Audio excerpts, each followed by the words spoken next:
intervenção. Então, eu falei para você que a nossa função base do neuropsicopedagogo é a intervenção, que é estimular, reabilitar, né, e habilitar funções cognitivas, habilidades cognitivas, tudo isso. Então, sessões de intervenção. Então, seguindo lá o mesmo princípio da avaliação, elas também vão ter 50 minutos, né, até 50 minutos, que na intervenção, eu vou dar um segredo aqui, um pulo do gato para vocês, hein?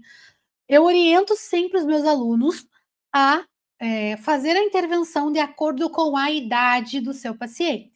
Por exemplo, se eu estou trabalhando com bebês ou crianças ali até 3 anos, mais ou menos, eu não vou passar muito de 30 minutos. 30, 35 minutos, quem sabe ali com 3 anos, 40 minutos, mas não muito mais do que isso, porque eles não têm concentração para realizar as atividades. E a gente vai precisar fazer uma alternância de atividades muito grande. Então, eu recomendo que as sessões de intervenção para bebês sejam um pouco mais curtas, tá?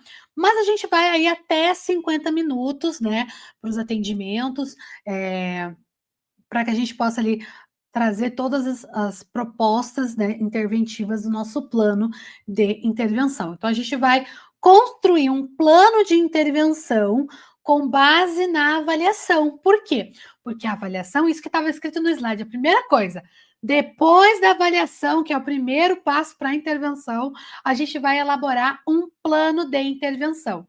Como que funciona, Karen? Como que vai elaborar? Então, o que vocês precisam saber agora no início aí, na questão da intervenção? Então, você vai elaborar o plano da intervenção, os planos de sessão ali.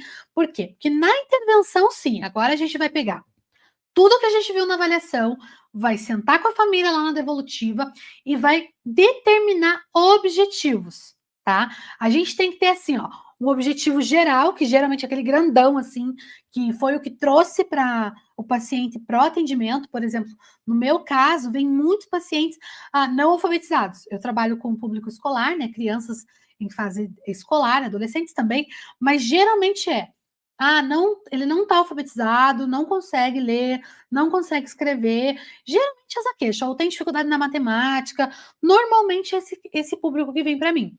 Então eu sei que essa é a maior dor, né? A aquisição da leitura, vamos supor, né? Aquisição da leitura.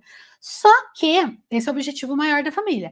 Só que existem várias etapas para uma pessoa poder adquirir o processo de leitura.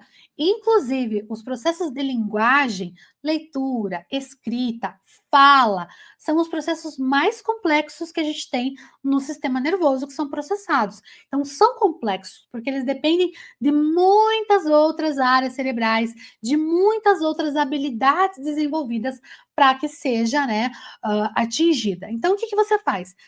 Grava lá, né? Organiza com a família o grande objetivo. E aí, você, enquanto profissional, pode discutir isso com a família, não tem problema, ou como profissional, você vai quebrar essa meta em mini metas, mini objetivos. Por quê? Porque eu não posso pegar uma criança que não sabe ler, não sabe escrever, e colocar que o próximo passo dela em 2 semanas é ela ler e escrever. Isso não existe. Eu preciso lá na avaliação já ver quais são os índices ali, os requisitos básicos que ela ainda não adquiriu da alfabetização. Eu vou, então, na intervenção, colocar ali, então agora eu quero, né, a gente precisa desenvolver. O que a gente precisa desenvolver aqui? Ela tem dificuldade na questão da visopraxia, né, na visoconstrução, ela tem dificuldade na psicomotricidade, ela tem dificuldade na consciência fonológica. Então, eu vou quebrando esse grande objetivo em mini objetivos. E aí eu vou organizando esses objetivos nas minhas sessões para que essa criança seja capaz, né, de chegar no objetivo final. Então, por isso que a gente tem que ter a avaliação para nos dar os parâmetros e a intervenção bem organizada, bem planejada, tá? Ela é o nosso carro-chefe, o nosso maior desafio, o nosso maior trabalho. E eu vou dizer para vocês que eu sei que é difícil desmistificar isso que eu vou falar agora, mas a maioria dos profissionais, e eu vou dizer assim, ó, vou fazer um chute bem largo, tá? De que 90% de todos os alunos, por exemplo, que já passaram pelas minhas formações em neuropsicopedagogia, tem medo da avaliação. Quem é que tem medo da avaliação? E a avaliação, sim, ela é desafiadora, porque a gente tem que ter instrumentos certos, fazer um raciocínio clínico, né, analisar, conectar uma resposta, um dado com a outra. Mas, gente, se eu falar para vocês que essa parte, depois que você domina a técnica, domina ali o método daquela avaliação, aquilo, ó, fica fichinha para você. E aí o desafio mesmo vem com a intervenção, que aí a gente vai colocar na prática ali toda a nossa capacidade enquanto profissional aí, terapeuta da aprendizagem, né?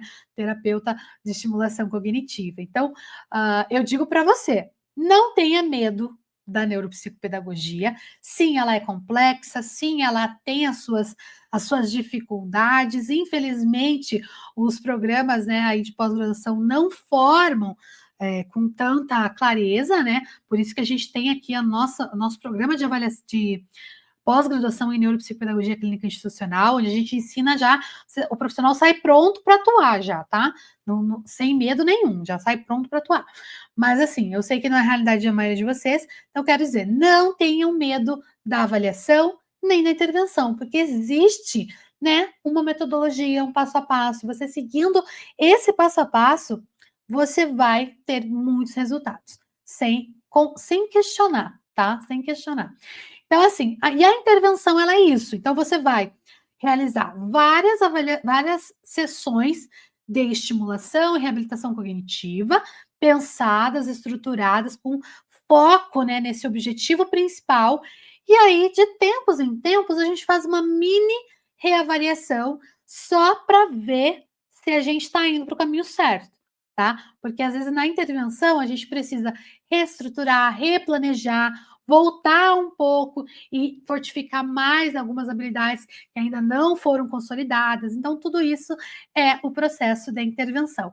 E é na intervenção que a magia acontece.